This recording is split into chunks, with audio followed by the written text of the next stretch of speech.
The Aboriginal Embassy means something to me in many ways.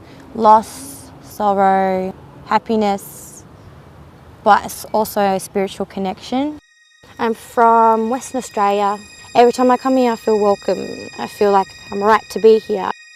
My grandfather is Cowboy Haynes. He was one of the first people to start this tent embassy.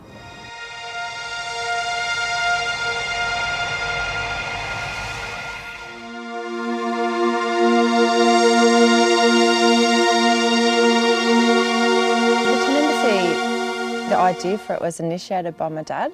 He organised a group of young men and they decided together that it would be a really important action. As it turned out, it was. The Prime Minister of Australia of the time, Billy McMahon, had delivered a widely awaited speech on land rights in Australia. And the speech said, in effect, there ain't gonna be any.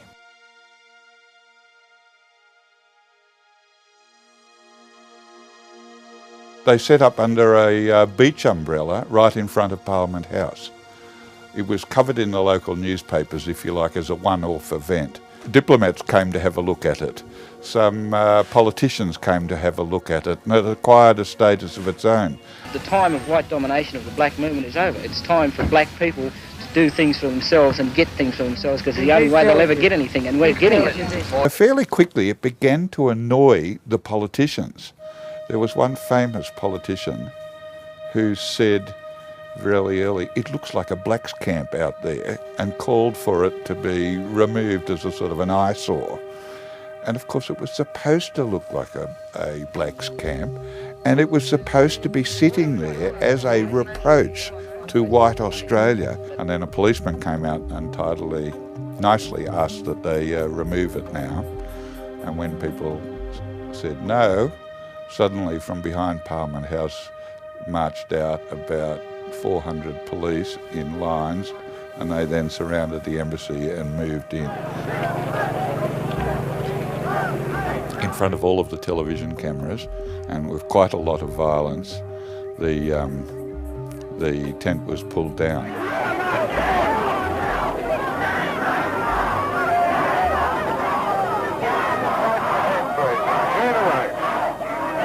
And they were in effect fighting for their lives to protect this tent, this symbol. I saw a policeman who was banging a person's head against what was a tap fitting in the grass. And I grabbed the head of the police special branch and pulled him over with me, and we pulled the policeman off the Aboriginal person. About 50 people went to hospital as a result of it. By then it had been on the front pages of the New York Times, the London Times, all around the world, and was a national and an international embarrassment to Australia, and something that no politician could afford to be silent about anymore.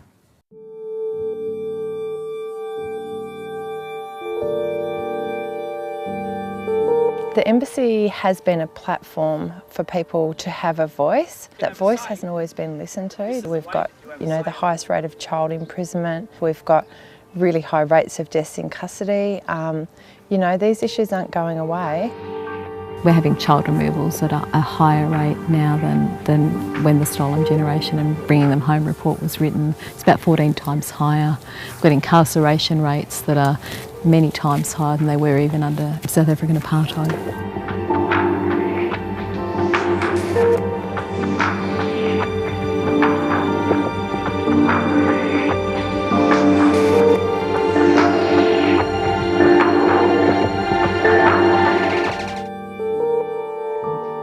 I am Stolen Generation.